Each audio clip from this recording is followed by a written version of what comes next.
Okay, everyone on WebEx, are we good to go? Do you want to test your volume? Supervisor Frazier, can you hear me?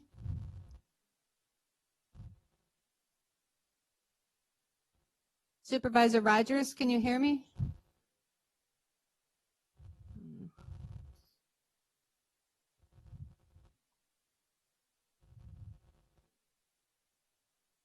Supervisor Wheeler, I can see you talking, but I can't hear you.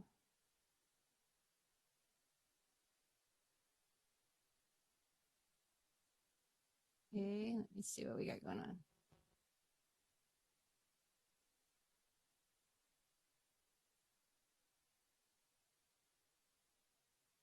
Can't see.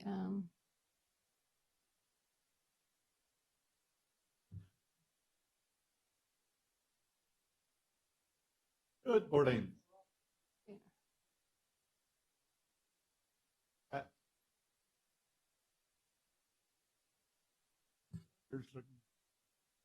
All right.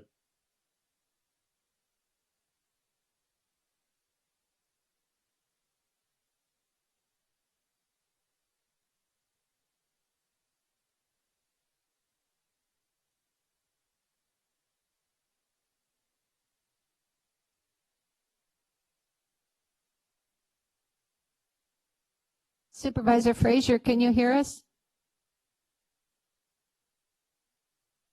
Supervisor Rogers, are you unmuted? I show that you're unmuted, but we can't hear you.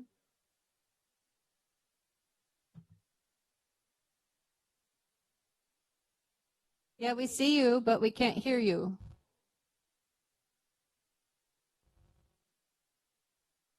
We're going to have a mute.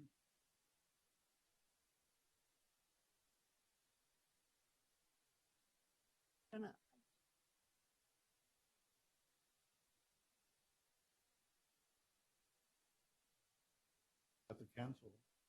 No. So why? I don't show any muted screen.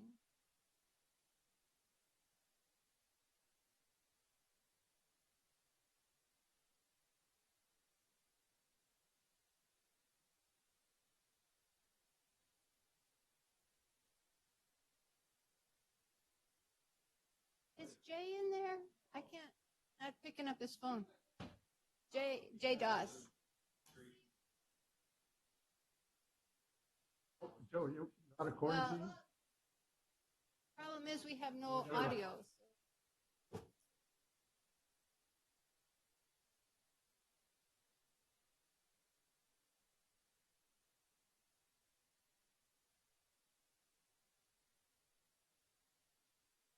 I've been off a couple of months now. Whatever they start. Tatiana's not. Hey, I need IT's help, and I don't know where Jay.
Yes.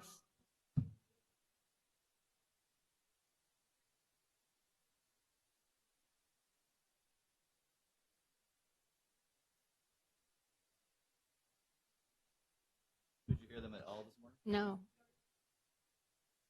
Supervisor Frazier, we're going to see if we can hear you. Are you unmuted? We don't show you muted.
Supervisor Rogers, you want to talk to us, see if we can hear you?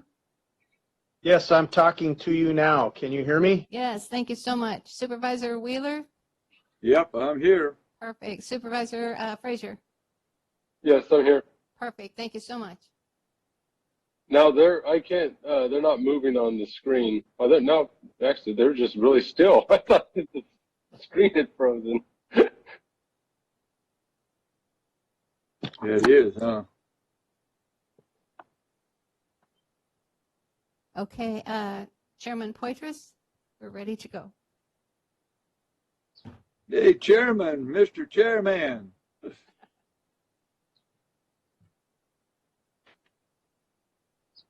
Well, good morning, everybody, and welcome to a meeting of the Madera County Board of Supervisors. At this time, we will be going into closed session, but before we go into closed session, I'd like to find out if there's any members of the public who would like to comment on any of the items that are on the closed session agenda.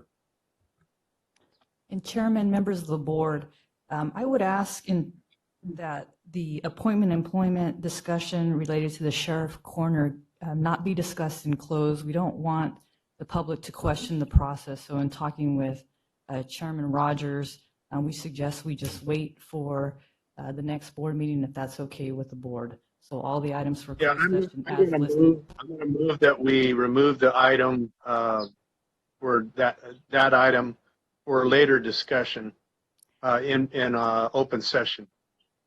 Okay, so I agree. under 2B, it would be 3 items rather than, or 3 positions rather than 4. So, Correct. very good. Do we have to have an official motion for that? We've had somebody make a motion. I'll move that we remove that item for later discussion. I'll second that. Second, yeah. Okay, we have a first. Yeah, well, what, on mine, it don't say the sheriff or the CAO. I mean, it says the sheriff, but not the CAO, No, it's not about the CAO, it's regarding the sheriff. or the sheriff only. This would be the appointment of the new sheriff. Oh, okay, yeah, we should do that out in the open, right? Absolutely. Okay, very good. Okay, we have a first and a second. Madam Clerk, would you call the roll? Call for the vote. Supervisor Rogers? Yes. Supervisor Frazier? Yes. Supervisor Poitras? Yes. Supervisor Rodriguez? Yes. Supervisor Wheeler? Yes. Vote passes 5-0. Very good. Thank you. And if there's no other public comment, I'll ask our counsel to read the items into closed session. Thank you, Chairman. For closed session today, under Government Code Section 54957.6, you have conference with your labor negotiator. Your agency designated representative is Director Gomez, and employee organization is all units. Under 54957, public appointment employment, there are 3 positions: your Director of Animal Services, your Chief Clerk of the Board, and your Public Works Director for today's discussion. Thank you. Okay, very good. We will now convene in a closed session. We'll see you around 10 o'clock.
This is going to be via. Okay.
You ready? Okay. Good morning, everybody. I'd like to welcome you to a regular meeting of the Madera County Board of Supervisors. This is the public session. And actually, at this time, like to ask our council to report out on any actions taken in closed session. Chairman, members of the board, there's no reportable action from this morning's closed session. However, there is a need to finish the items on the agenda. So the request would be to go back into closed session after your regular meeting. Okay, very good. Thank you very much. At this time, we open and close the meeting in memory of certain individuals. Is there any board members who would like to mention the memory of someone? If not, we'll go to invocation and Pledge of Allegiance. I'm going to ask Supervisor Rodriguez to lead us in the Pledge of Allegiance. And do we have a member of the Madera Ministerial Association here to lead the invocation? Not this morning. Not this morning. Well, I'll do that. So let's go ahead and rise, and we'll go ahead. Father, thank you.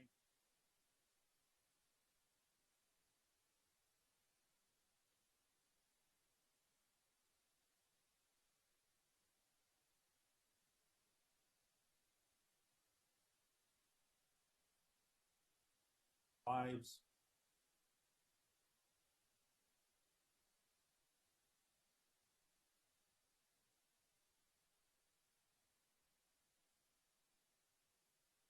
Investment.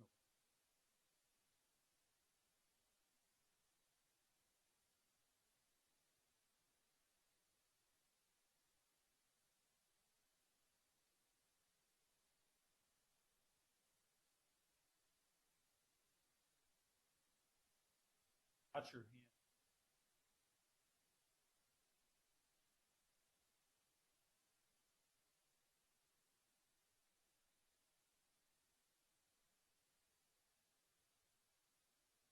Legislate.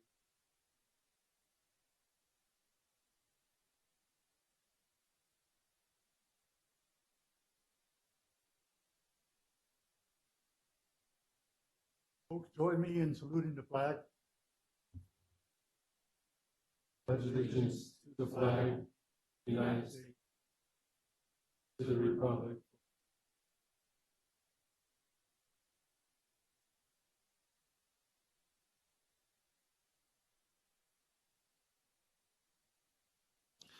Thank you, everybody. Not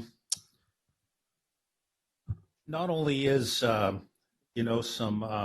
unfortunately, some really bad things going on in our nation at this time, but, things seem to be out of order and all kinds of crazy things. But today in the county of Madera, we have a really great thing happening. And recently we have appointed we're about to, I believe, appoint a new CAO, as long as everybody goes along with approving that. And I'd like to, at this time, with the approval of my colleagues, to move item 7F up in front of consent calendar, if that's okay with everybody. Is my colleague? I'm okay with that. Okay. And Madam Clerk, I'd like to we'll go ahead and open up with 7F. 7F, Human Resources Department. Discussion and consideration to adopt a resolution appointing Jay Barney as Madera County's County Administrative Officer effective June 2nd, 2020. Okay, very good. Elba.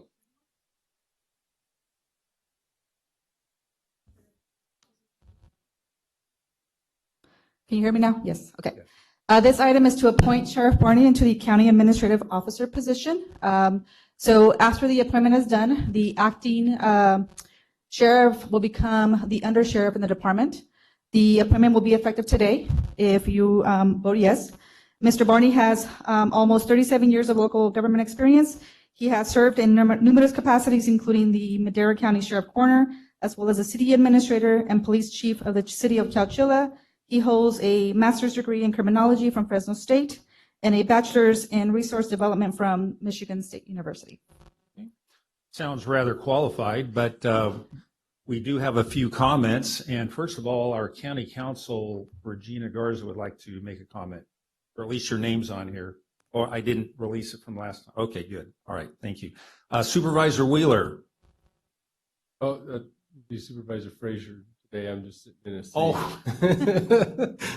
He texted me. Okay, Supervisor Frazier. I just wanted to say how impressed I've been with Jay over the years of working with him, both when he was at the city, coming on here, the things he's done for our sheriff's department, the things he's done for this community.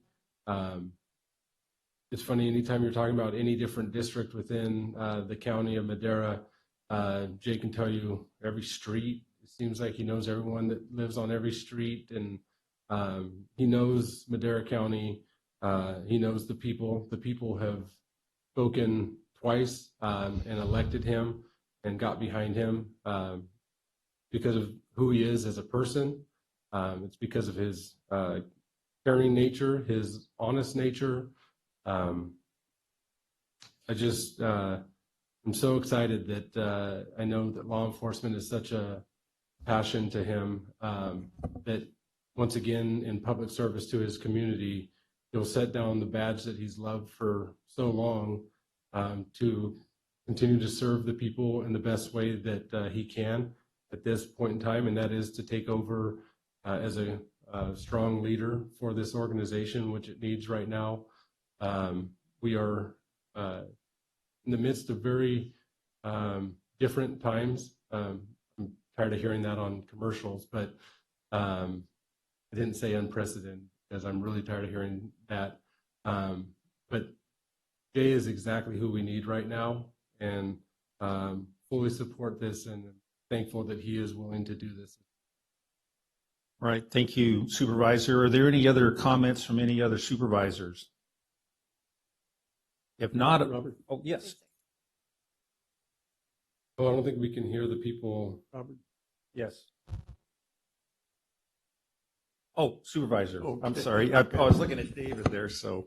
I think we're going to make an excellent choice on this gentleman here. He's been around. He's been in Chowchilla. He lives and a chief in Chowchilla, in term CAO in Chowchilla. Now he's going to be working with us in a few minutes. I think everybody respects him. I think he's going to do a good job. And we're going to be proud of him. We are proud of him. Thank you, Jay. I think we're having some One technical moment, we're going to difficulties. work on WebEx to see what's going on, why we're not hearing them. Okay. Do you think it's a deliberate act?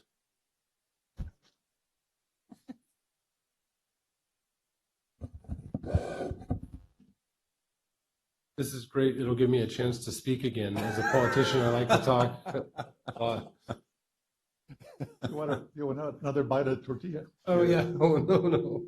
You know, while we're waiting, are there any members of the public who would like to comment at this time? It looks like we have a member of the public coming up. Oh, no. Good morning, members of the board. My name is Letty Gonzalez, Supervisor-elect for District 4, and I want to echo the sentiments of the board. I look forward to working with Jay, and all my interactions as a staff member have always been very pleasant, very professional, and I look forward to working with him in the future, so I fully support the appointment. Very good. Thank you. Anybody else? Oh, Tom is saying stop the meeting until we can all participate. Tom, can you hear us now?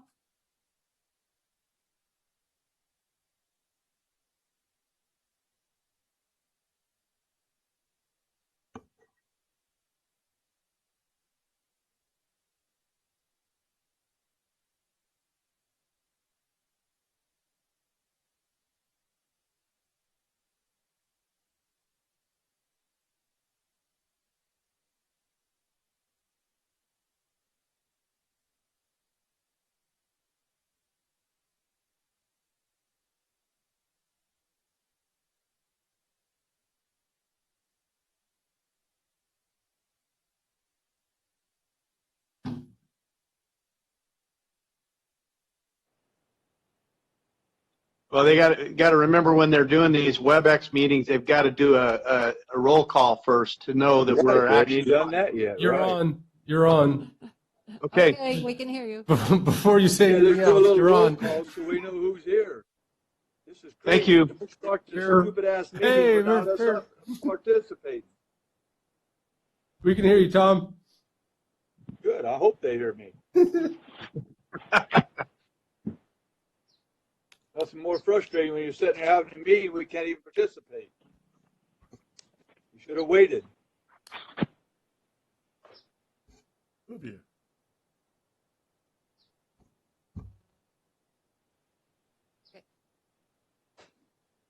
Okay, can everyone hear now? I can. Can you hear us?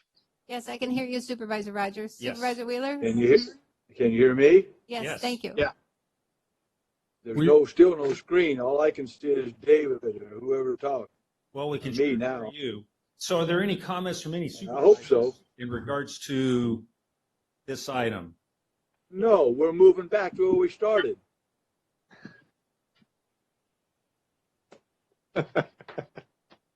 7F. We can make our comments in a minute, Tom. I'd like to make a comment, Mr. Chair. Yes. Yeah, I just want to say that I've known Jay for a long time. My oldest son worked with Jay in law enforcement, and I've worked with Jay through the years in various capacities. And I just like to say that I think he has a high level of integrity, and he's a calm, calculated person. He has very good analytical skills, and I think he's going to do very well in this position, and I look forward to working with him. Now, can I speak? Yes. Can you hear me? Yes. Thank you. Nothing like being a little frustrated when you can't even do nothing. But next time we got to stop this meeting until we get it all where everybody's participating. Well, Anyway, I got the go ahead. I said, is everything clear? And the clerk of the board said yes, so I got going. So well, you should have done a roll call right off the bat, and then you'd know it ain't working. Okay. next time. Thank you, sir. Yes, sir. Okay, Jay. Yes, sir. I think that there's going to be a great deal for Madera County. When I first, I knew he was the chief of police. I didn't have much dealings with him except for our county-wide meetings we used to have that John Anderson and them started. and they don't do them no more, but it was kind of neat to have those. We kind of figured out what everybody was doing, talk about it, school boards and the whole works. So that's when I first met him, but really when I got impressed with him was when he was the city manager, interim city manager, when they were going broke, and they had a lot of really upside down stuff going on in Chowchilla. And when they asked the county to work with them, we done their permitting for them. We did a lot of work with him, so we got to work on. He brought him out of that really desperate hole, and so that's the reason I support him when he ran for the sheriff. I just thought that he was doing good, and being elected by the whole county twice, I felt that, man, this is the ideal position for our CAO to bring everybody together and probably get some of the dissension from some of the people that don't think that we're out front doing things. There's nobody more out front than Jay Varney. So I want to make a motion to approve Jay Varney as our new CAO for Madera County. Second. I'll second them. Okay, we have a motion and a second. Let's have a roll call. Call for the vote. Supervisor Wheeler, Yes. Supervisor Frazier, Yes. Supervisor Rogers, Yes. Supervisor Rodriguez, Yes. Supervisor Poitras. Yes. Vote passes 5-0. Would you like to say anything?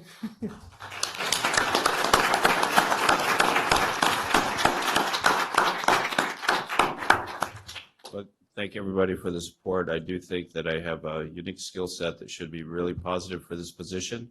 It is a big change for me. I've been doing this other side of the podium stuff for 37 years, but I'm really excited that we have a county that has things as well together as they do, and look forward to the day when our meetings are all in person again. So thank you for this confidence, and I will do my best to make all of Madera County proud.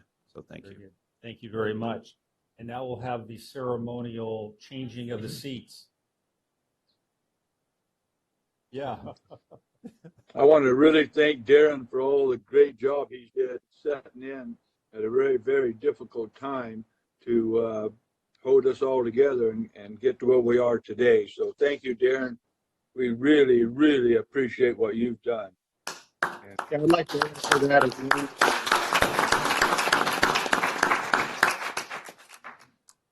Very good. I'd like to echo that as well. As chairman, I really appreciate what Darren McCandless has done, and he's been very organized and very thorough, and has carried us through a difficult time. And I really appreciate his taking that role, and we want to congratulate him as well and thank him. County Council. Yes, and Chairman, just to echo what Director Gomez mentioned, just in case the chairman, or excuse me, the supervisors by WebEx didn't hear, the undersheriff by law under the government code becomes your acting sheriff, and the Board of Supervisors has a reasonable amount of time to make the appointment of a sheriff, which will be through the end of the sheriff's term, so about a year and a half out from now.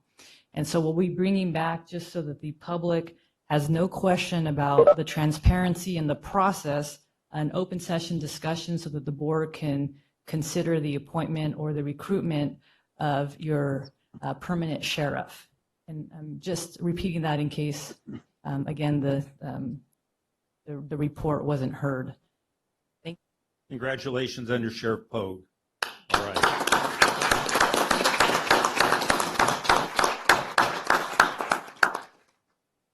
Can we have him say a few words?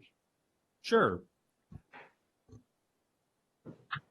Sheriff, come on up.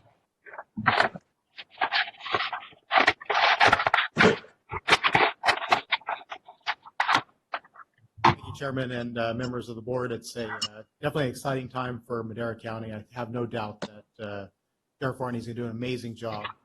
I'm very blessed to work for him. He's been a great mentor, great leader, and I feel I've learned a lot under his mentor.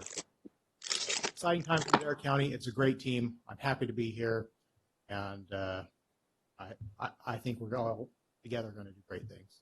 Well, it's great having you at the helm. Very good. All right, thank you.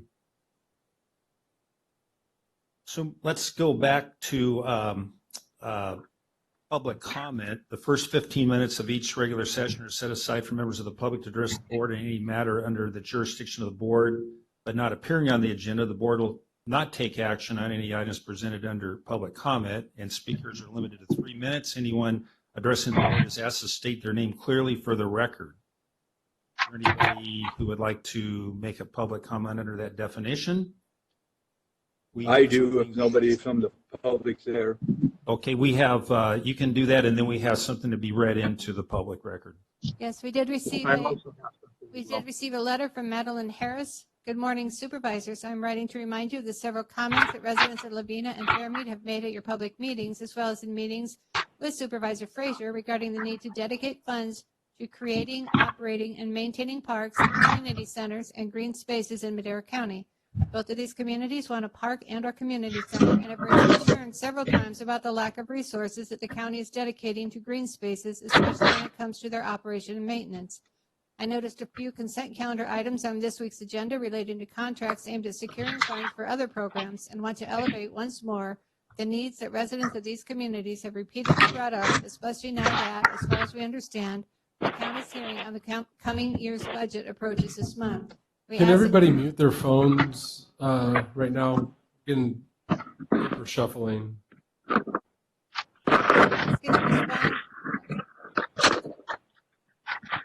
Is everything okay? We ask that you respond to the community needs and priorities and continue working with community leaders to propose a budget that is shaped by residents in predominantly Black and brown communities like Fairmead and Lavina that are most impacted by environmental pollution, have historically not been invested, and in where green spaces are needed. Thank you, Madeline Harris, Policy Advocate, Leadership Council for Justice and Accountability. And then we also have Rhonda Salisbury on WebEx for public comment. Okay, that'd be great. Rhonda, are you there?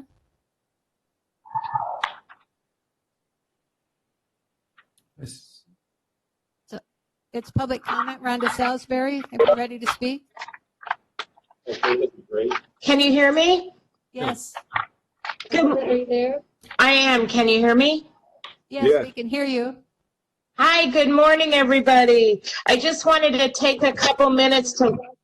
Ready to speak? Oops. Can you hear me? Yes. Are you there? I am. Can you hear me? Yes, we can hear you. Hi, good morning, everybody. I just wanted to take a couple minutes to. Oops. Can you hear me? Yes.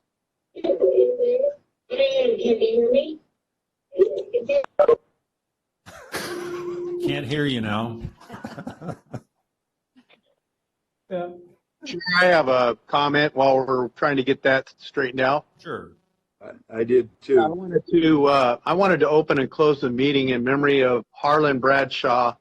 Harlan was my uncle, and he served in the United States Army in the Korean War as a sergeant. He was a very fun-loving, always a man who had a great sense of humor, very loving, and affected the lives of hundreds of people in a positive way. He was an excellent singer and had a real propensity for being the life of the party. And I just, I'm going to miss him tremendously. I can't tell you how much he meant to me in my life, and was a great mentor to me. So thank you. Very good. And Supervisor Wheeler. Yeah, thank you. Two things. First thing, I just wanted to do, open and close in memory of all the upheaval that we've had here in the United States. I think we're pretty lucky here in Madera County. I mean, there might be something going on, I guess, today, Jay said, but I just want to take just a moment of silence for all the upheaval. And I just, sometimes I just don't understand people. Leslie, I got somebody knocking on my door. What's going on? So it's just, I'm looking for better things and things where we can start having our regular meetings so we don't get in this mess like we had already this morning. And then the second thing is on public comment. I just wanted to, I don't know if you guys seen it. I know some of you seen it because it went around on the email about Regina's husband, Justin Garza. Now Central Unified School District has just named Justin Garza High School, the new school they're building. It'll be open in 2021. And I just wanted to just acknowledge that. I met him three times, and that was a great man. And I tell you what, it's a great honor to be a high school or a grammar school named after a person. So you can just tell the love that this man had with the community and the kids to be able to have as a young person. He was only 40 something years old. So, but Regina, thank you for being our county council, doing a great job and through all this hard time you went through with you and your two kids. But I just wanted to thank you, and I think it's an honor just knowing him and knowing you that high school was named after him. Thank you. Let's give a round of applause for that.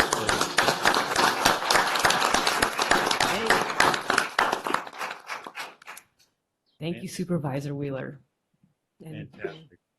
for the round of applause. So is Rhonda back? I see Rhonda. She's Hi, can you hear me now? yes. Woo! Breakthrough. Thank you for having me, Rhonda Salisbury, visit Yosemite, Madera County, Oakhurst, California. I just wanted to let you know what we were doing with Yosemite at the moment. Obviously, our tourism economy depends on Yosemite being open here in Eastern Madera County, and a lot of hotels I've talked with in Madera and Chowchilla as well also depend on this. So we've been working, trying to work with the Park Service. We came out with a press release yesterday. We have partnered with Mariposa County Tourism Bureau to try to get Yosemite to make sure the plan is as flexible as they say they can. Right now, with 1,700 cars being able to go into the gateway every day with 4 gateways and Hetch Hetchy, that leaves us about 400 cars a day, and on average we have 2,100 cars a day. So that really devastates us. So we want to make sure that they're monitoring that plan, that we're getting weekly meetings, and the reservation system, as we all know, has not worked in the past for things that we've done. So we want to make sure that's very flexible. So we have partnered with our ex-congressman, George Radonovich. We are working with McClintock's office and working with the Department of the Interior, trying to just make sure that the gateways are protected and that Yosemite is hearing our call and that we're not as devastated. So I just wanted to keep you informed of what we were doing and hope you'll support these efforts as well. Very good. Thank you. Any other members of the public wish to make a comment? If not, let's go to the consent calendar.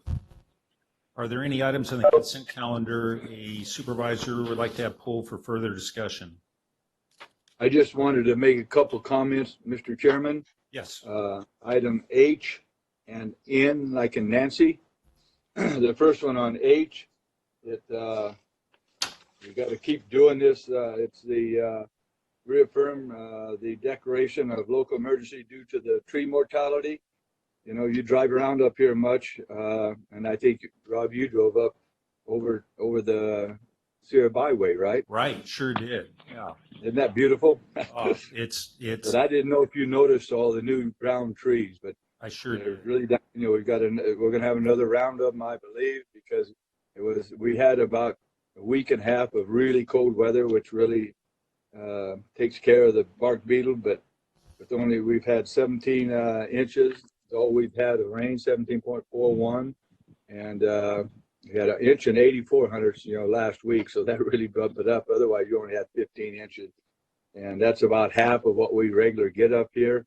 And between that, and if we keep having these dry hot spells, the beetles are going to be going like mad again. So I think we got to be prepared for it. We got this going every month, but we need to start looking for dollars if they're going to start putting them out again, because I think we're going to have more deaths. So, and then on item N, the drought. I mean, that's just the same thing. If the drought is the same as the bark beetle deal. So thank you, Sheriff. Now we got a new one will be bringing these back to us. So Tyson, we'll be waiting for you.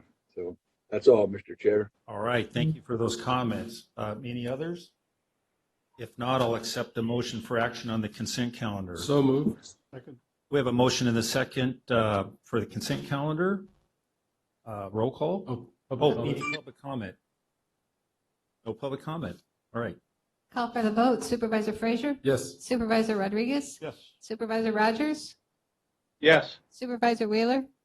Yes. Supervisor Poitras? Yes. Vote passes 5-0. Very good. It is past 10:30, but we have a couple of items that require a hearing, but there are two items I'd like to go ahead of time in honor of a couple of individuals and for their achievements. And so I'd like to move on to item 7A, and this is a presentation of certificates. So, Brenda, if you'd like to read that. Board of Supervisors, Department, District 5, presentation of certificate of recognition to Avery Bunnell for raising $39,000 for the Madera County Food Bank and $7,000 for the Manna House. Very good. Supervisor Wheeler, you've known Avery, I'm sure, for quite a while, and are there any comments? I think it'd be special. I do have some comments. And I think he's going to call in so we could actually, hopefully, he can say a word or two. This is one industrious kid, 16 years old, and raising that kind of money. It's all together, right? It might be more now, but I would have to let him talk. So we're $41,000 for the community food bank with the matching funds from United Way. He raised another $2,500. Besides that, he was also able to raise $7,000 for the Manna House up here in Oakhurst. And he's, I'm not sure what he got for the mask that he got for Jay and Jay's wife, Amy, that they were needing masks. So he went and got hospital grade masks for Madera County. And that was really good. And he also donated 500 masks to the Madera Community Food Bank. And I challenged him to try to do better than me when the trade group raised $10,000. When he complained about us not donating to help the people in Madera, I said, if you can do better, go downtown and show me what you can do. But he went down and raised about $1,500 more. So from our business owners up here, and our business owners up here are hurting, probably down there too, but big time without the tourists. So I can't even tell you. So anyway, his dad is a great guy too. He donates to, everything, every little bit we got for Rotary events, the Norfolk Boosters event, for the Loggers Jamboree. And he's 16 years old, and now he's working for Chance, Alberta, drilling wells. So that's how tough this kid is. So thank you, Avery Bunnell. So that's great. Is that Bill Bunnell's son? Yes, it's Bill's son. Yeah. That's great. That's fantastic. I didn't know who Avery was before you started talking, and I just assumed it's somebody that's an adult, maybe 40s, 50s, 60s, 60s. Right. What? That's impressive. Yeah. That's remarkable. That's really great. Round of applause. So we do have Avery on WebEx. Okay, great. Let's bring him up. Avery? Hi. Hey. Yeah, I'm here. Hi, Avery. Hello? Hi. Hi, Avery. How Would are you like you? to share it with us? Yeah, I would actually. I got some stuff I wrote down just for notes, Great. So let me see. So I raised $21,000 for Madera County Community Food Bank, right? I got a matching $21,000 from the United Way company. Thanks to them, they're really nice for doing that. Each Madera County Food Bank meal, it's like 23 cents to make a meal, or to provide it to someone. And because of that matching thing, or United Way being nice enough to match, every dollar from regular people given to us, we'll be able to feed about 10 people, you know, for people who can't afford meals and stuff. And I want to do that just because I saw a bunch of my buddies, like, I mean, you know, doing work with Chancellor Wells, it's working out real well because people still need water and things like that. But a bunch of my other friends, like one of my friends, his parents clean houses, and people don't really want their houses being cleaned during the virus and all that stuff. It's hard for them to get, you know, money for food and stuff. So I wanted to raise money for them. And I got a few people I want to thank, and thanks to you guys for, you know, having me on here. I appreciate it. But I got a few other people who've been really helpful in trying to make this happen and get money for everyone, you know, meals to everyone. So I want to thank the APCA, you know, the American Petroleum and Convenience Store Association. They've been doing real great work. They've been helping me out. Their leader, Sabi, for the Madera County, branch, he owns the Valero at Cleveland and Lake Street, and he helped me raise about $8,000, you know, or for the food bank. I appreciate that, and, you know, that was real helpful. And then Sean, the owner of Cigar World in Fresno, and Shaw, and him and his members at his Sikh temple, the Darbar Sri Guru Granth Sahib Ji temple, they gave about $7,000. My friend Brooke Ashton of the Steel Right Paving Company, he gave about $2,500. I really appreciate that. And Ryan Mickworther of the Madera County Food Bank helped me get the matching funds from the United Way, and thanks to United Way for, you know, matching the funds. But I really appreciate all that. And, you know, thanks all of you guys, and thanks Supervisor Wheeler for helping me on here, all that stuff. I really appreciate it. Thank you, Avery, and it shows your ability to coordinate and to administer this program and to inspire others to give. So congratulations and great job. Yeah, can I say something again, Rob? Yeah. So, Rob, one more quick thing. Yes. Thank you, Avery, and I just wanted to mention something. Casey Austin, you know, from United Way helped us get some of that money too. So thank you, Casey. Yeah. But I wanted to say something. Yeah, when Austin was in grammar school, his dad helped me on my election team, and he used to wear the T-shirt and stuff, my T-shirts to school, and in grammar school was a vote for Tom Wheeler. So I thought that was always pretty cool. And he had my buttons, you know, I had little buttons that said I'm a friend of Tom Wheeler, and he wore those, and so handed them out too. So he's always helped me on my election, even when he was a younger kid. So thank you, Avery. Thank you, Bill, for raising such a great kid, and can't see what you're going to do in life. So Now we know how Avery got so tough. He had to fight people every day because he wore your shirt. yeah. Oh, gosh. Well, very good. Well, why don't we've got a certificate for you, Avery, and so I would say the supervisors are here. Let's go ahead and get a shot, and we'll send them the picture as well as the certificate. So that'd be really good. And here.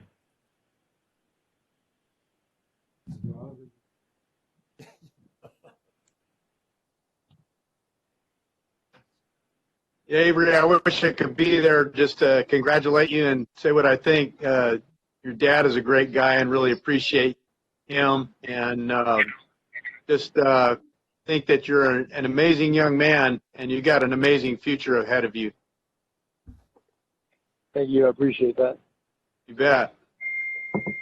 Very good. You probably heard my name from your dad before. I don't know, David Rogers. Yeah. But Yeah. we're good friends, and he's done a lot of work for me as well. So really appreciate him. Maybe a few adjectives in front of you. But let's, speaking of impressive young men, let's go on to item 7B. And this, go ahead. 7B, Board of Supervisors, Department, District 2, presentation of certificate of recognition to Dylan Tomlinson for his nomination to the United States Air Force Academy. Okay, very good. Supervisor Rogers, Chairman Rogers, is there anything, before we make a presentation or say anything, is there anything you'd like to say? Dylan, I wish I could be there just to congratulate you and to shake your hand and thank you personally. Unfortunately, I'm in a circumstance where I've been exposed to this virus, so I need to stay where I'm at, and you wouldn't appreciate me shaking your hand anyway with that. But it's a rare thing when you come across an individual who shines such that they're nominated to this position and to this opportunity. And it's not a usual thing. It's a very rare thing. So we want to just recognize the achievement that you've reached and to congratulate you.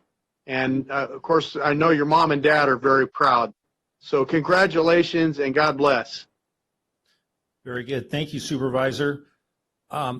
Yeah, this is a fantastic thing, and we've got there's an article and a lot of great things that Dylan has accomplished. He goes to Chowchilla High, or went to Chowchilla High, but definitely has family ties all throughout the county. And I going through here, I go, oh, okay, well, I've known your grandparents and all kinds of people. And so, that said, not only did he get accepted to the Air Force Academy, but also where he's going to be going, but also to West Point. So that's not a bad thing. It wasn't either or. He had a choice? Wow. Yeah, exactly. You don't see that too often.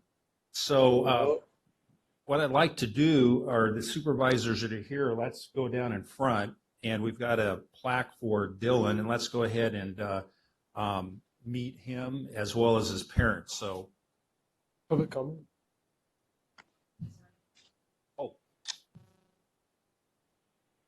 Any public comment?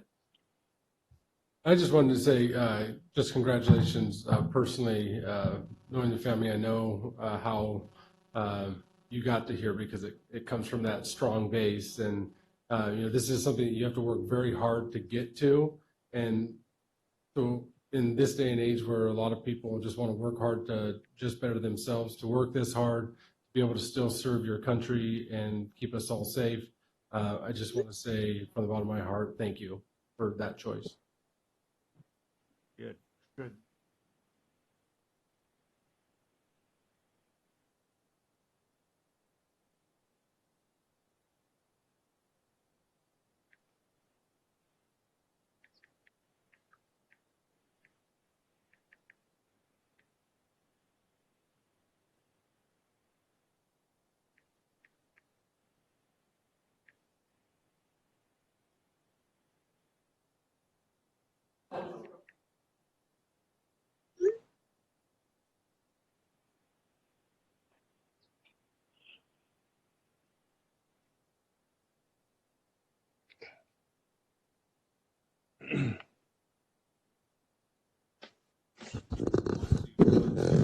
Military service and go to the Air Force.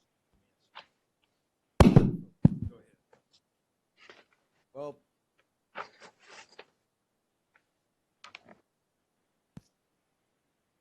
of course. Well, freshman year, sophomore year, I really didn't know what college I wanted to go to. It just randomly appeared in one of the colleges that I had seen about the Air Force Academy, West Point, all the great academies out there. And I just immediately got interested in it, looked into it a bit more, and then I was actually able to go to the academy for a few days, beginning of the school year, and that was when I really solidified how much it would mean to me to go there, see all this brotherhood, this honor that you would see in only the military academies and only the military. And most colleges wouldn't be able to give such an opportunity. So it was a long run to get there. It was a lot of work, but I think everything I've done from this point on, anything I could do in the future to help will be worth it, without a doubt. And Mom? We're proud of him. Very good. Well, very good. On behalf of the Madera County Board of Supervisors, I'd like to give you this plaque, and we are really excited about this great opportunity and looking forward to hearing about your great adventure. All right, congratulations. Let me add, Rob, can I add something? Yes. Yeah, I want to just say that Dylan will be praying for you, and I know your mom and dad very well, and I know that they're behind you 100%. I know your family very well, and they're all very proud of you. We're very proud of you, and we'll be praying for you. God bless you.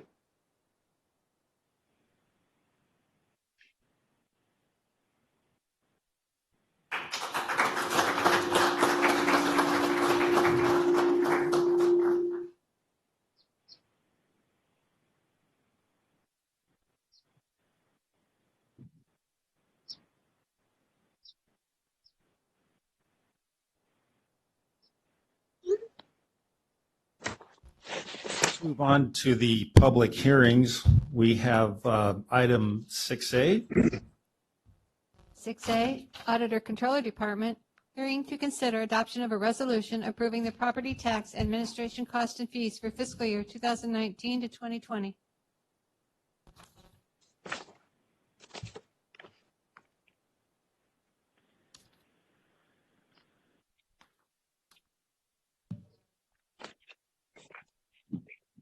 Good morning. This is Catherine from the Audit Controller's Office. Good morning. All right, go ahead. You're just here to see if there's any. You want to bring them? Oh, there we go.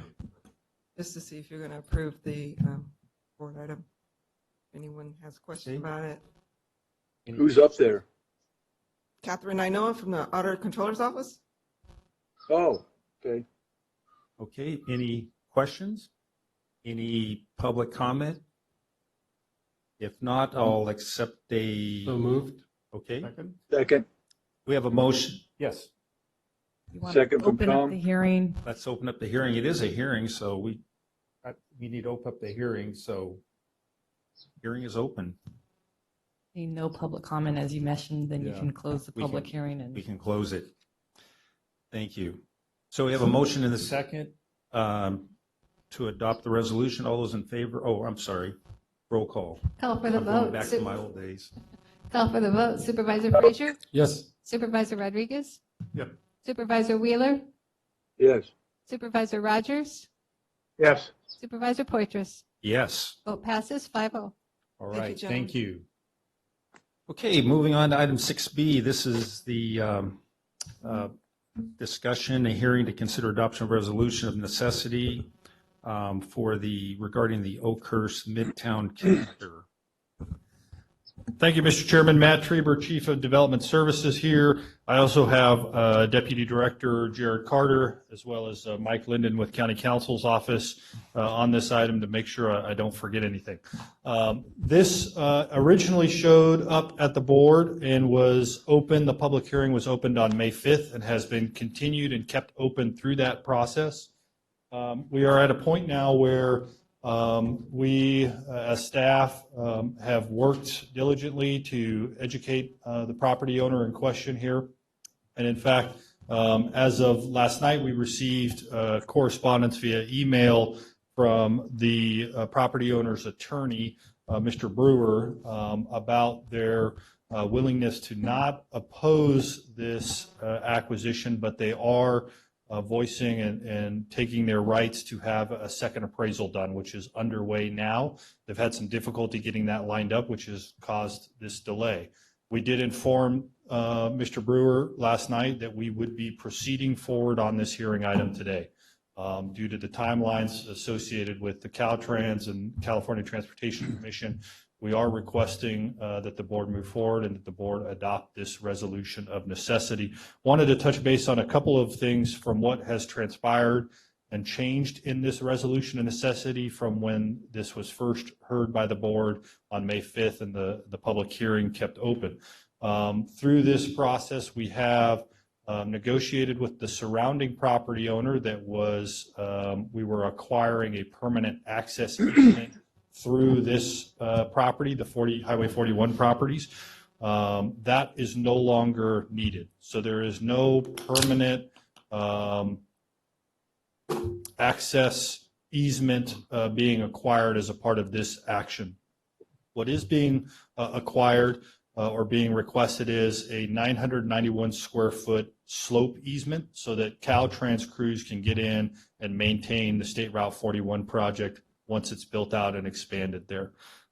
There is also the acquisition of temporary construction easements on the property. Those will go away as soon as the property is completed and done. So the appraisal was revised based off of the elimination of that permanent access easement, and those have been offered and provided to the property owner. And as I said, our correspondence with Mr. Brewer as of last night indicated that they were not opposed to this acquisition. They simply wanted their rights to a second appraisal to ensure that those dollars made sense. With that, we are available. I did want to make mention, and I did check with the clerk of the board as well. We did receive a total of 4 written letters on this item. They were all submitted by Mr. Brewer. That to date, Rhonda, I guess to confirm, is the only written letters that we've received. Those have all been included in the backup and available online for the public and the board as well. Yes. Very good. Are there any questions of Mr. Trieber? This is a public hearing that's been open for almost a month now. Are there any comments from the public? If not, we'll bring the item back for action. Motion to approve. I move to approve it, and I want to talk to Matt when we get to voting, please. Chairman, Yep. motion to approve 6B, 1, 2, and 3. Okay. I already made the motion. I made it before you, Tom. Okay. As we close the public hearing, we do have a motion and a second. Roll call. I'm sorry, who was the second? Tom. Okay. Call for the vote. Supervisor Rodriguez? Yes. Supervisor Wheeler? Yes. Supervisor Rogers? Yes. Supervisor Frazier? Yes. Supervisor Poitras? Yes. Vote passes 5-0. Very good. Hey, everybody. Matt, are you there? Supervisor of record as the motion maker on that. That's fine. It's okay. Yes, Supervisor Wheeler, I'm here. This is Matt. Yeah, I just wanted everybody to know it's Matt's birthday tomorrow, so I think we ought to sing happy birthday to him. Happy birthday to you. Happy birthday to you. Happy birthday, dear old man. Happy birthday to you. It might have been appropriate to mute a couple of supervisors. Congratulations. All right, Thank you. Very good. Let's move on to item 7C, discussion and consideration of entering to an amendment with the CDFA.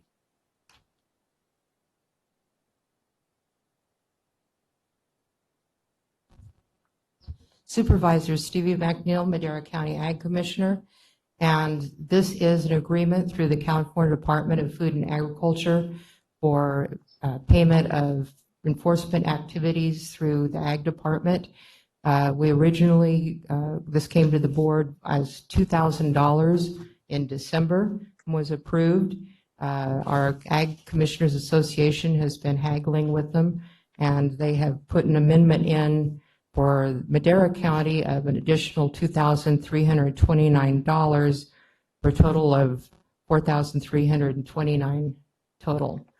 And this does not cover everything. Just wanted to give you a little information on this, that when the unclaimed gas tax, or when the gas taxes went into effect at the pump over a year ago, it was unknown whether there was going to be a recall on that and whether it would pass or not. So in the meantime, as that money accumulated, there was an agreement between the Ag Commissioners Association and CDFA to put that aside in a pot. Okay, so that was just kind of some special money sitting there. I have that as the contingency, that until we could get through the industrial hemp process, that money be allocated to any expenses that we had. And then after the hemp ordinance is hopefully passed, then there could be some provisions for payment in that also. So as of to date, we had $13,899 from that special pot of unclaimed gas money that I had set aside for this.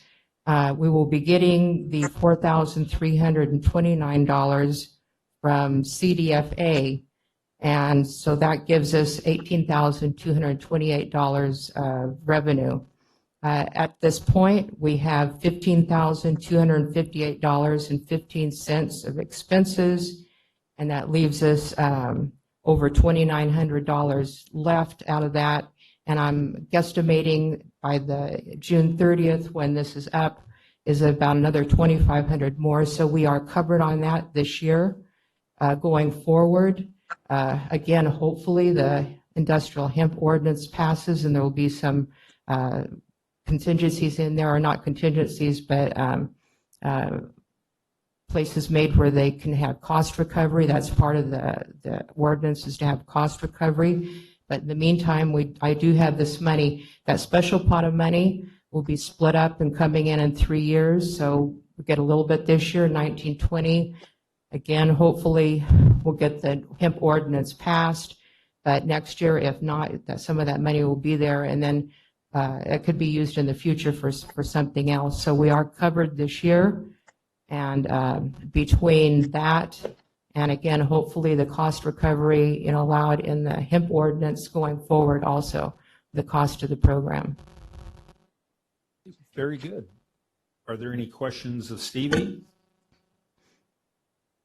Any members of the public have any questions? Come up.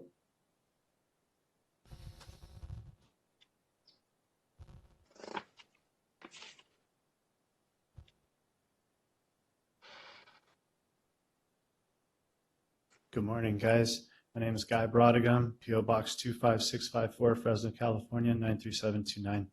Ms. Ag Commissioner, I was wondering, in the ordinance, what is involved with the ordinance? I'm new to this county, so I was just asking, you were supportive of an ordinance? This is, the ordinance is the next item, so 7D. So right now, it's just 7C, which is... We're talking about the funds for hemp cultivation, correct? Right. Okay, so those funds are being put in place to help support those people who are going out and testing and so forth for cultivation that we have to comply with through CDFA. Those costs should be directly placed on the grower's expensive side and have those taken out of their budget. It shouldn't be on the county side or the state side. Sorry, I'm not a very good public speaker. You can hear my voice. So the deal is we grew some hemp last year, and I'm just telling you that I'm highly involved with CDFA. We fly up every month. Our sheriff in our county has been on their board. I'd much rather just talk to you about this, but I hadn't had a chance last week. You've been gone. I talked to William. I think that adding costs to the growers is not the solution by doing it through the county, the state, or the feds. Us guys who grow need to directly pay for any testing that needs to be done for CDFA requirements, and then we go out and on a free market we can get the best price. So you guys, I say you being government officials, put in place these programs that we have to pay for, and they're extreme and they're too expensive. This CDFA wants to raise the price to $1,200 to $1,800. I was there last November. We don't need more glass house buildings for hemp. Hemp is a commodity. I don't do this for my cherries. I don't do it for my blueberries. I don't do it for 128 crops and 80,000 acres we grow. So I leave that to you guys to figure out how it gets paid for, but I don't think it's a good idea to run it through a government system. Thank you. Okay, are there any other comments? Seeing none, bring it back to the board for action. Move to approve.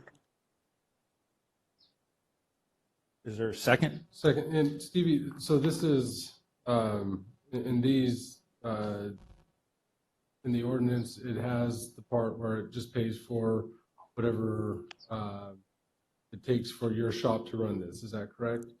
Yes, but it wouldn't be double dipping. Right. It's on Not. hopefully, and we're still, the Ag Commission Association is still haggling with CDFA because that's a ridiculous amount, $4,000. And we're still working on that. Again, I suppose in all fairness, it is a brand new program, so it's hard for anyone, including the state, to know, what it's going to cost. But yeah, they take all the money that comes from it, and then we get $4,000 from them, right? Yes, the registration fee goes straight to them. We don't get to keep any of that. It's a $900 fee to CDFA. We just basically put that in an envelope and send it to them. Our cost recovery would come through the ordinance. Through the ordinance, right? Through the ordinance. All right. We have a motion and a second. Roll call. Call for the vote. Supervisor Wheeler? Yes. Supervisor Frazier? Yes. Supervisor Rodriguez? No. Supervisor Rogers? No. Supervisor Poitras? Yes. Vote passes 3-2.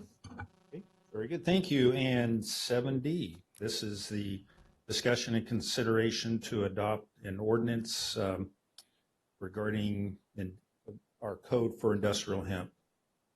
Yes.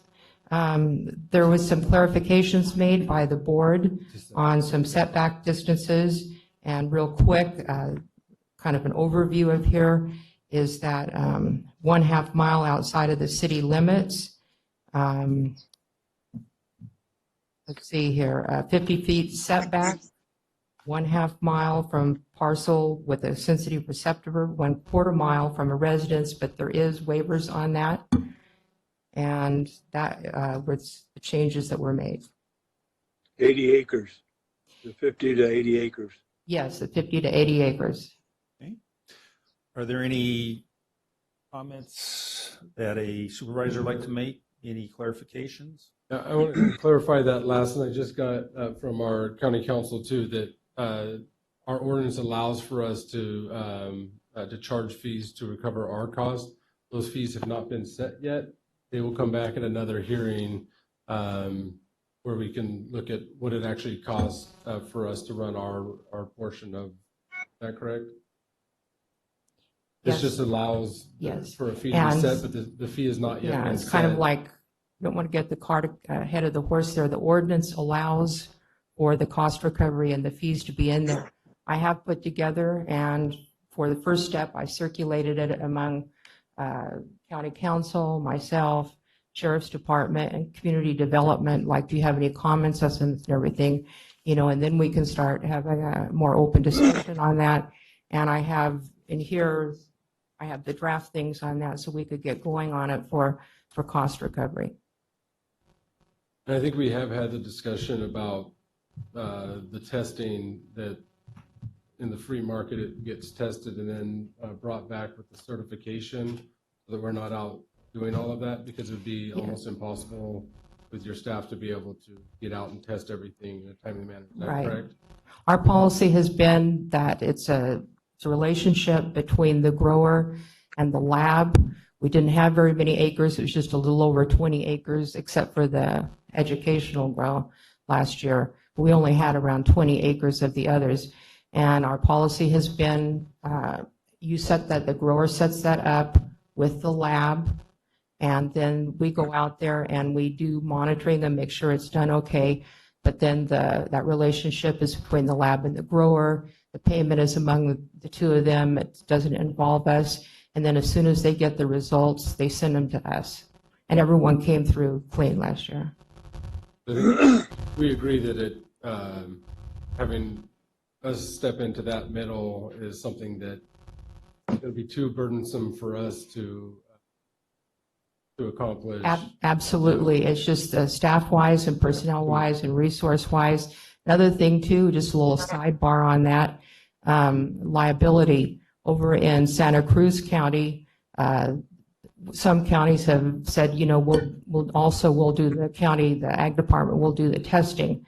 And apparently some samples came back pretty hot.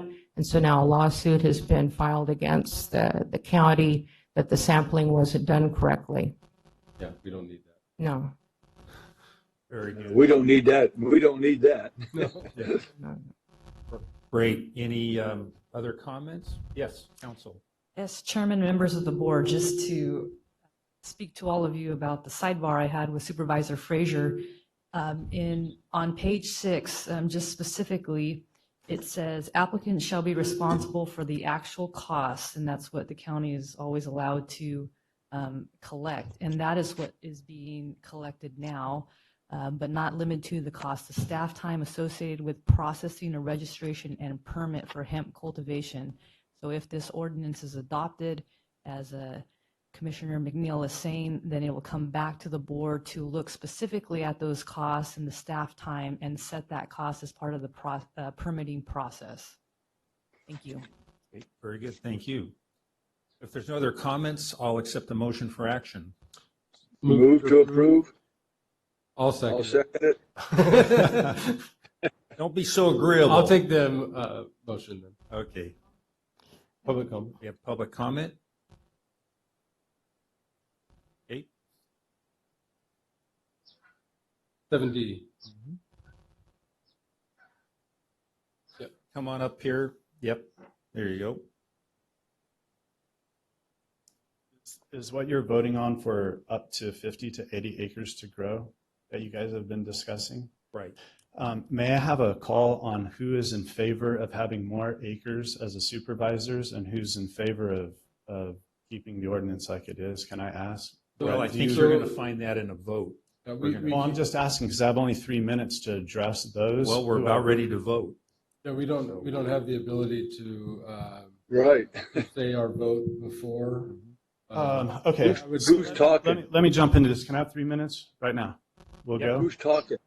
This is Guy. Who's talking? Guy Brodigan. Public comment. Okay, we're good? Yeah, please. Okay, Yeah. sorry. I'm sorry, Mr. Boyces. So I was able to grow hemp last year under MOU for the Marketing Research Board of California Cotton, okay? And we did it out of Shafter. I personally grew over 150 acres of hemp as a commodity. It's not a drug, and it's highly related to survivability over the next 100 years for our society as plant-based programs and water, especially with the way California is with water. This plant uses half of the amount of water that a corn crop does to feed our cows, and we need to think of other things that we can do to be sustainable in ag. This region of California is a huge ag region, as we all know. I jumped into this because of a man named Charles Meyer, for 25 years, been trying to do hemp as an ag commodity. There's over 40,000 uses for it. Everybody's homes right now, if you built a new home in the past 2 years, they have something called PVC. Everything in that home that's PVC is coming from a plant bioplastic, and that's what's being made. Homes are being made, all kinds of things are being made. It's not a drug. There's also medicines being made and so forth. I don't agree with it because they're supplemental products, they're not RX. But with that being said, there's all kinds of things we do with hemp. I don't know why I can't grow more than 80 acres of hemp, okay? Because we right now, under California Golden Hemp, which is a cooperative started last year with a group of us, we're collectively going to grow over 1,000 acres to meet the market demand that we have a contract for. So in this town or in the city of Madera, I would highly recommend that you get with those in Kings County or other outlying counties and ask them how they did last year. And I'll leave it with our sheriff, with our own supervisors. There's some great assets and resources to see how to do this in this county in a large scale. With that said, I'd like to address safety. There you are, sir. So I've been very close to David Robinson on how to protect ourselves as growers, not from hemp, but from theft when they steal our tractors and they steal everything else from us. So we have points of entry, which I'm sure you're familiar with. And so what we do with our hemp crop, especially because it is new, is we want to protect ourselves. So we have limited points of entry. So when something happens on our farm, just as it does when they steal something from me, when they're inside that ranch, we enclose that ranch immediately, giving you guys time to respond because you guys are busy people. Most importantly, I'll skip through all of that. That's good. Now is money. I do not, as a farmer, want to spend any more money out of my county than needs to be spent. That's why I just came up here before. I am very conservative when it comes to a dollar, okay? And one of the reasons why we need this, as I stated before, is over 10,000 cows just in one operation. We got to find a new way to feed them because of water and because of costs that are being incurred upon us through the state of California mandating things like CDQAP, been around for 12 years, and things of that nature. I think I've used my 3 minutes. I can help you guys do this. We've done this in other counties, and there's ways to do it right. We don't need to write more rules, but the growers, we can have some community events through the sheriffs, the ag crime units, through you supervisors in local districts and outlying areas. We sit at a big round table before a meeting like this, or in between the discussions of ordinance. I was late to this program, sorry. I tried calling this last 2 weeks, spoke to William, but there's ways to protect ourselves as we do as normal farmers. Thank you, guys. All right, very good. Are there any more public comments? If I have a question of the gentleman that just spoke. yes.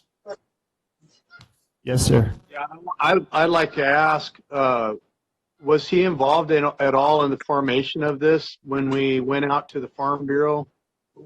Or we solicited the Farm Bureau's input into this ordinance? No, sir. I have not directly been involved with any farm bureaus. I'm directly involved with the Department of Agriculture in Washington, D.C. in the West Wing. I'm directly involved with the California Department of Agriculture in Sacramento. And I'm directly involved with our local officials in Kings County, all of them. And I'd like for you to stay plugged in with our ag department and the development of this in the future. I would be more than happy to help you all out. There's a way to do this, and what I say the right way, the wrong way, and then there's my way. And last year I serviced over 3,800 acres in 4 different states, helping people do this, what I say the right way, and that's protect themselves from idiots and to be able to have a viable form of income for us farmers. And that's all that this is about. Right. David, he left his cards here too. I'll make sure you get one.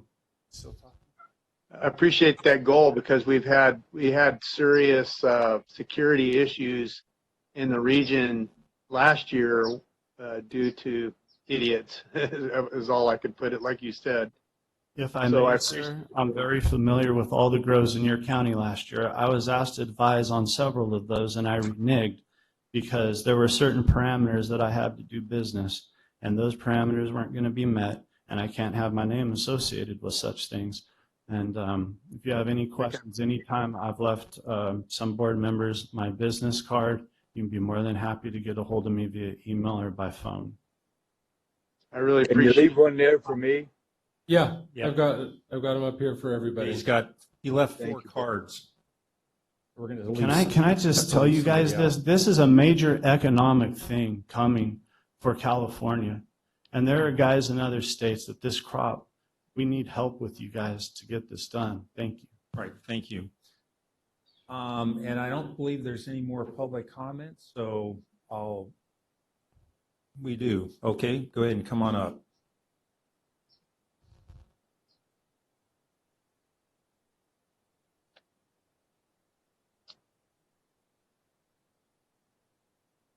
Yeah, hi, I'm Philip Burway. I dairy and farm in Madera County the last 26, 27 years. And like Guy said, and I also dairy and farm in Kings County. Last year I grew hemp in Kings County. And it is true what he said, with Sigma coming in and all the water issues in this valley, we did test plotting on what we currently farm versus hemp. And we do use about half the amount of water farming hemp versus the other crops that we farm in that valley. So it's very important to us to be able to increase the acreage that we're able to farm, and also that this commodity is also a good cattle feed, and they're feeding it in other countries and a couple other states. So for me, 80 acres, we farm a lot of acres of cattle feed, and I would like you to consider in the future increasing those acreage. Thank you. So this uses less water than alfalfa? Yes, alfalfa is somewhere around 4 acre feet. Last year, we were a little over 1.5 acre feet to grow our hemp crop. So it's half, less than half. Yeah, And it's then less than half. how does that Just all compare to spread all silage? that. Same thing, corn silage is roughly 4 acre feet. Almost all crops grown in the valley in the summer is 4 acre feet crops. Wow, that's tremendously different. I didn't realize it could be used as cattle feed. Are there implications for the milk? No, they, I have cousins in the Netherlands and they feed it. It's a high protein feed. They feed the top half of the plant and yeah, it doesn't show up in milk or anything. Interesting. Has that been addressed by the FDA at all? I don't know. It's like I said, right now it's in Europe common and we're just learning ourselves how to implement it here. Thank you. That's amazing information right there. Yeah, just Rob. So I had all that stuff the last year and this year both. I had all those water deals, and I think Stevie did too. It is like it's about 1.3 or 1.5 acre foot of water compared to almonds and anything else. I mean, it was really good. So. All right. I'd like to say too, this is the first time I've heard this in regard to cattle feed and all of that. This is a lot to digest right here. This is the first time I've heard half of that information, and I wish I'd have known this before. You can Google it. There's some sites online that shows how they harvest it and feed it and stuff. Well, the good news is this ordinance, it's a living document, and as time goes on, we can make those appropriate changes. So thank you. Right. Absolutely, Rob. All right. Appreciate it. Okay. Still had my motion and Tom's second, I believe. Call for the question. Stevie, is there anything you want to say? Or No, I just wanted to say that I will definitely be adding Mr. Bronigan to our list. I send out information and ask for updates and input and everything regularly with what I call our little industrial hemp group, which I would like to say, Mr. Wheeler, Supervisor Wheeler right now, as we're speaking as of the May 29th, we had 29.5 acres planted in Madera County, and it's all up in District 5. And let me tell you, those people are true pioneers. They're doing it right. They stay in touch, and I'm really pleased with how they're doing. Amen. That's mountain area for you. very good. All right. We'll have a roll call vote. Call for the vote. Supervisor Frazier. Yes. Supervisor Wheeler. Yep. Supervisor Rodriguez. Nope. Supervisor Rogers. No. And Supervisor Poitras. Yes. Vote passes 3-2. Thank you. Very good. Thank you. Moving on to 7E, this is a discussion, consideration, adopt resolution appointing Joshua Christopherson as Madera County's BSO effective June 3rd, 2020. Elba. Good morning, members of the board. Elba Gomez with Human Resources. Yes, the recommended action is to appoint Joshua Christopherson as Madera County's Veteran Service Officer effective tomorrow, June 3rd. Mr. Christopherson is a highly organized military veteran with leadership experience spanning for more than 10 years. He holds 2 bachelor's degrees, one in business management and one in IT management, and an MBA in strategy, management and strategy. Mr. Christopherson also holds a VSO certification, and he is available here if you have any questions. Thank you. Very good. Any questions or comments from the supervisors? Nice to see you in person, not Yes. via Zoom call that I had to do last week. Right, yeah. So, welcome aboard. Thank you. Okay. And Move to a point. well, and let's open it up to public. Any comments from members of the public? Okay, nobody rushing up here. So we have a motion from Chairman Rogers. Second. Tom can have it. Okay. So we have a motion and a second. Call for the vote. Supervisor Rogers. Yes. Supervisor Wheeler. Yes. Supervisor Frazier. Yes. Supervisor Rodriguez. Yes. Supervisor Poitras. Yes. Vote passes 5-0. Welcome Thank aboard. you. Thank you. Congratulations. Welcome aboard. You know, we always like to open this up, Joshua, to any comments you might like to make, or you're just ready to get down to it and get to action. That would be my comment. Yes, I've been working with Fresno for over 2 years now, and I'm very excited to bring that passion here to Madera County. So I can't wait to start. So I'm ready to hit the ground running tomorrow. Great having you on board. Yeah, thank you. Perfect. Welcome aboard. Thank you. All right. Let's move to 7G. This is a discussion and consideration of entering into an occupancy manager agreement with CAPMC for COVID-19 at-risk housing services. Morning, Chairman. Morning, Chairman, members of the board. Tyson Pogue, representing the Sheriff's Office and Office of Emergency Services. One of the challenges we faced during the COVID is housing at-risk homeless individuals. And we attempted to work with hotels by establishing contracts, and that ultimately was not successful. We developed a partnership with CAPMC in which they triage and find potentially qualifying persons and find them hotel rooms for those who meet the criteria. We found this to be a successful solution, and we've received some grant fundings that will fund this program. And this reimburses CAPMC of their expenses, primarily personnel hours and costs. So we are requesting this contract and requesting it be backdated to March 17th to be able to reimburse them the costs during the peak of operation. Very good. Thank you, Tyson. Any comments from supervisors? We're able to backdate it. Okay, any comments from the public? If not, Second. we have a motion and a second. Call for the vote. Call for the vote. Supervisor Rodriguez? Yes. Supervisor Frazier? Yes. Supervisor Wheeler? Yes. Supervisor Rogers? Yes. Supervisor Poitras? Yes. Vote passes 5-0. Your first item as the sheriff. As a sheriff, 5-0. man. Nice job, Tyson. Undefeated. Thank you. Very They good. didn't flub it up. And thank you, Maddie. You're doing a Thank you, great Maddie. job. Appreciate what you're doing. All right. Move on to 7H. This is discussion and consideration to adopt a resolution to delegating investment authority to the Office of the Treasurer Tax Collector for the year 2021. Can we take an hour break for lunch? Yeah. Yeah. If you're buying. Oh, we can't do that. Tracy Kennedy, Madera County Treasurer. Good morning, Chairman and members of the board. This is annual delegation that we do. It's been something that's been set in the code since 1957 was the earliest that I could find where it was put in the code. It has been amended a couple times. Thank you, Orange County. So in 1995, it was amended to include a year-long delegation of authority.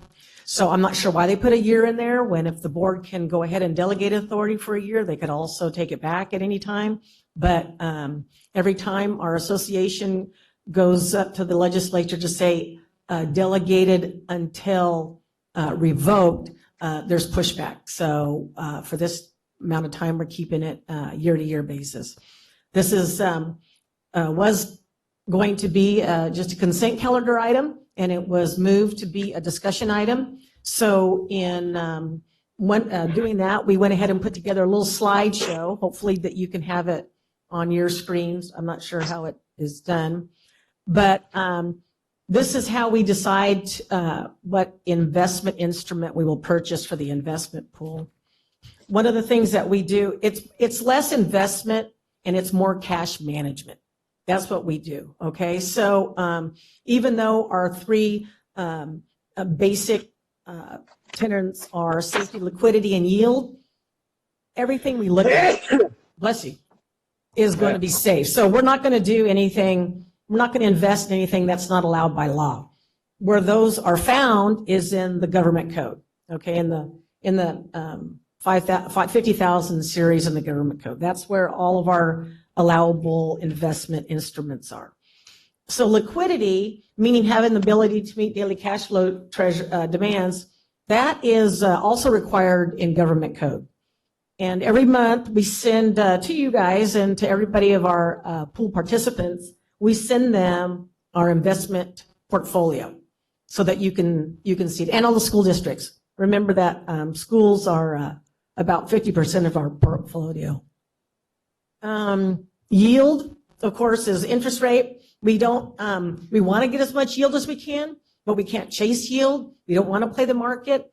What we want to do is we want to make sure that we have enough liquidity in the months that we need it for debt service, for payroll, our payroll, school's payroll, for paying our commercial warrants, anything that apportioning our taxes at the end of the year and twice during the year.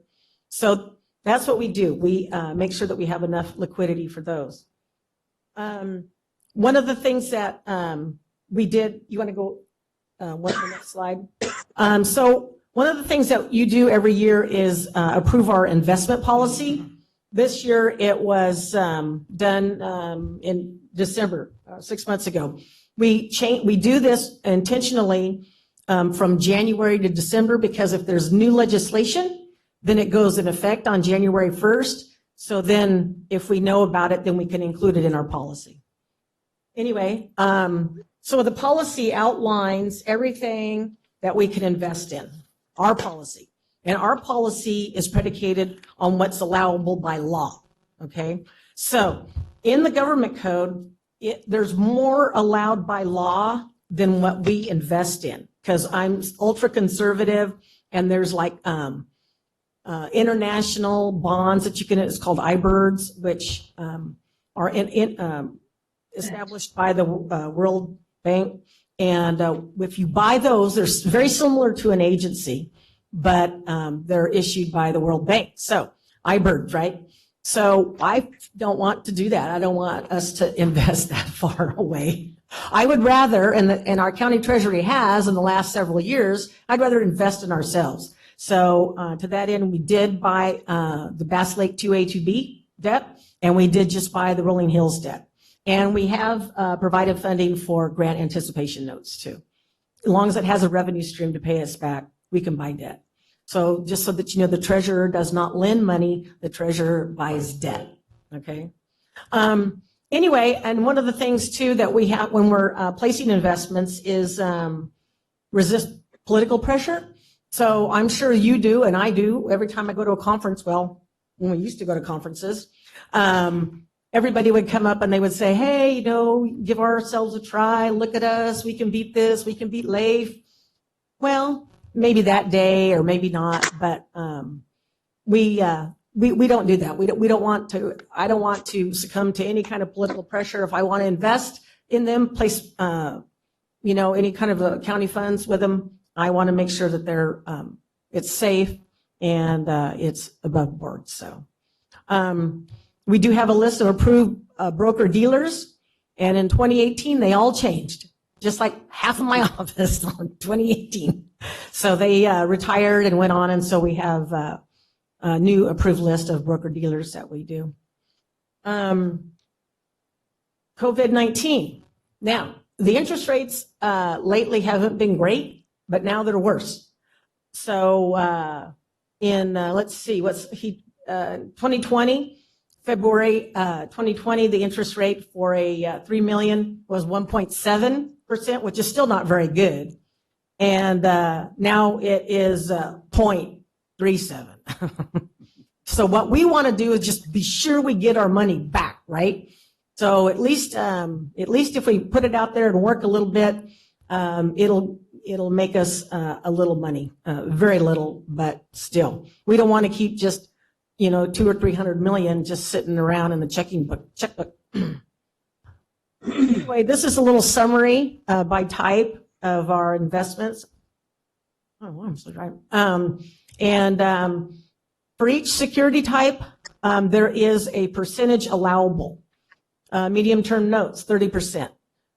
Well, there's no limits on agency coupons. Commercial paper there is, and a time limit. And municipal bonds, it's of course anything that's 5 or less years. But if we want to go out more than 5 years, as we have done with Rolling Hills and Bass Lake, we need board approval. So we have done a couple of those. And then the total pool. So I think that par value might be a mistake. Anyway, there's a pie chart of what we invest in. LAIF, everybody knows about LAIF, right? Local Agency Investment Funds run by the state treasurer. when the COVID first broke, she was sending out a lot of, memos that we're open for business. Your money, if you need money, we can get you the money. We have people working off site just like we did to make sure that the financial system was not interrupted and that we could deposit and take money through LAIF. So that was great to hear from her on that. This is a sample of what we send all the depositors every month. Okay, investment portfolio summary. It's required quarterly. We do it monthly. So we send it to you guys. All get a copy, or I send it up to the clerk of the board. All the depositors that are in our pool get a copy, and that's it right there. And this is what it looks like. This is the summary. So it's 4 pages. It has each individual investment that we do, the date that we bought it, the interest rate, and the maturity rate. So I don't know. Is that it? Okay. So anyway, I don't know if that helps kind of establish the procedure that we have to go through in order to place investments, but I mean, it's a, look at these books, I mean, this is what we live and die by, right? Is government code. So anyway, any questions? I have a question. Now, in regards to, are there like any advisors out there that you call on to say, okay, we've got this amount of money, and what do you suggest we put it into that meets the government code that meets this particular rate? Yeah, there are advisors, but they don't do it free. And they're going to charge you basis points, of course, But yeah, there are advisors out there. We never have done that. We have a lot of money you can see in camp, and they're pretty aggressive investment. They're you can go back and see it. So they do give us a lot of advice just through our relationship with them. But no, the county hasn't hired anybody to do that. And then the other thing on those medium-term notes, I noticed there's a lot of private companies. Now, do they have to meet some kind of criteria? I know you've got IBM and PepsiCo and people like that. Right. They have to be rated AA or better. Correct. Okay. So anything under AA, we cannot purchase. We can't put in the pool. I have just a question. I mean, I know every year I've seen this before where we have to delegate, and we could take it back, but who could we then delegate, right? I mean, we would only have one tax collector, so we just don't invest that year if we. Well, then it would go back to you to do it, however you saw fit to do it, or you could delegate it to somebody else, and then they would have to follow all these laws. I mean, it's not just as simple as listen to a broker by an agency for 2 years. It's all the cash management to go with it. I'm not looking to do that. I just wanted to know. Very good. Any other questions from supervisors? Good job. Thank you. If not, I'll take it out of the public. Any members of the public? Supervisor, I wanted to make a comment real quick. Yes. Yeah, I wanted to say that when I asked Tracy to do this, I put it on the agenda to have it done. We hadn't done it in a while. I just wanted to point out that I felt like it was important to get this information to the board because we hadn't discussed it in a while. Not that there was anything wrong. So I think it's been done very well, and I wanted to make that clear. Thank you. Thank you. Excellent. Well, very good. And this is, I believe, it is, okay, a resolution, not information. So I'll accept the motion for action. So moved. Second. We have a motion and second to consider this item. Call for the vote. Supervisor Frazier? Yes. Supervisor Rodriguez? Yes. Supervisor Wheeler? Yes. Supervisor Rogers? Yes. Supervisor Poitras? Yes. Vote passes 5-0. All right, thank you, 5-0. everybody. Appreciate it. Great job. Okay, let's move on to item number 8, pending legislation. Are there any items to discuss, support, or oppose presented by supervisors or staff? Hearing I would like to, Yeah. we got that email from Mike Pistaresi, I'd like to look into that SB 939 and see what we think about it for next board meeting, but not now. Okay. So we will have the staff take a look at that. And I've got Bobby looking at it. We just haven't got it done yet. So staff don't have to. I'll take care of that. That's okay with you guys. That works. Yeah, that's fine. That's good. Any others? If not, supervisor and staff reports, and I'll start with those who are remotely reporting in. Supervisor Wheeler. Well, not much happening, just a lot of Zoom meetings, a lot of them with the Forest Service and Mono County and the Yosemite National Park. A few of us are going to go over to Mono County tomorrow to meet with the Forest Service. They hired a girl that was the head of the Forest Service over there, retired in U County. NU Forest, and so they hired a Kevin. I can't think of his last name. He works at Yosemite right now, so he's going to come over and meet with us and tell us some of their plans of what they're going to do with our property and our road over there. Excellent. Very good. Well, thank you. Supervisor Rogers. Yeah, I just want to say a big thank you to Rob for running the meeting today and last minute call. Appreciate him doing that. Good job. Yeah, I really appreciate that. You've done a great job. Anyway, yeah, I'll be indisposed, you could say, for a little bit here. And that's a good thing. I want to let everybody know I will be going in for major surgery on June 9th, but it'll only be an overnight thing, and hopefully everything will go well, and I'll be back in the saddle. So thank you. Very good. Thank you. Supervisor Rodriguez. Dave, take care of yourself. You know, I watch the news every night. You know, what I see is very disappointing, and hopefully it gets better. I don't think it is. I think it's going to get worse. And there's a lot of disagreements as far as the country, what direction we're going, and hopefully we can settle this problem in the future. But it's ugly, folks. It's very ugly. Right. With that, I'll just leave it at that. You and Supervisor Frazier.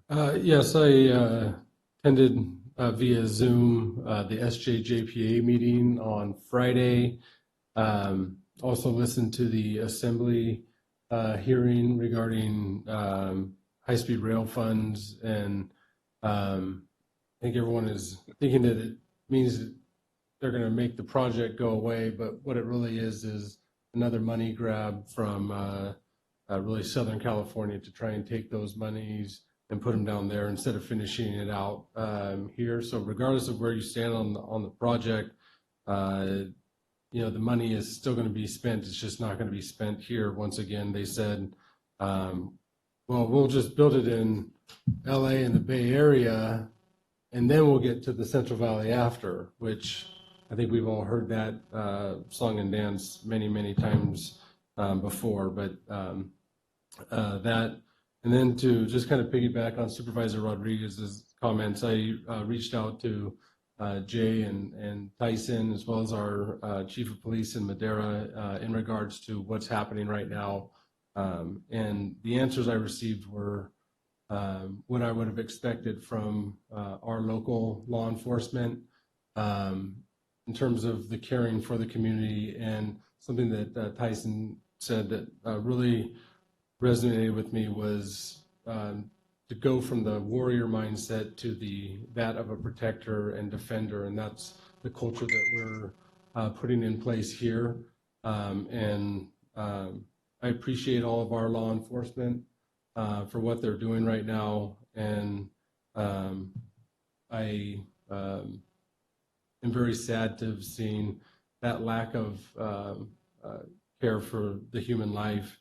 And I know that here locally, we have that care as being defenders. And I think that message needs to get out to show that, you know, we are here to uphold the law, not to break the law, regardless of what side of the badge you're on. And so I appreciated those answers, and I appreciate the work that you all are doing here locally. Right, very good. And my only comment would be, I just like to, we recognized our new CAO But I wanted to also recognize Mrs. CAO and Amy Varney out there. Hi, Amy. So she's really excited about this new road that Jay's going down. So with that, Mr. CAO. There, on now, I guess. There you go. Okay, so just two things. The name Tom was trying to think of was Kevin Killian. He currently works at the National Park Service Yosemite, and he'll be going over to Devil's Postpile at least 2 days a week to help us there. And Kevin is a fantastic person. We're very excited to have him working on the only national monument that's in Madera County. And then with that, the Yosemite Gateway Area Coordination Team that, as sheriff, I was delegated to as the county representative, has submitted a letter. I signed it today to send off to the governor and to Dr. Angel to advocate for more support for opening up the camp spaces, campgrounds, and the lodging around the park. One of the problems that especially Tuolumne, Mariposa are having is people are going out into the forest and camping anyways, and it's just a mess. So it's just part of the, I'll call it a nice studied, hopefully helpful reopening of things so that people can get back in the forest, get back in the park, and our people can get back to work. And that's all I have, Mr. Chair. Very good. Any other staff members wish to report?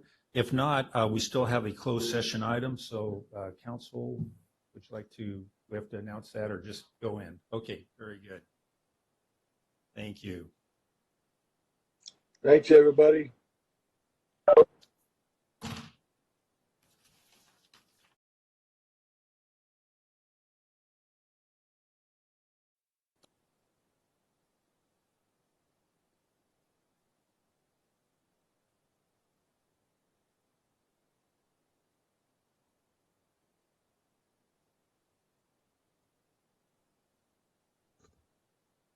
We have nothing to report out from closed session, so we shall adjourn the meeting. Thank you.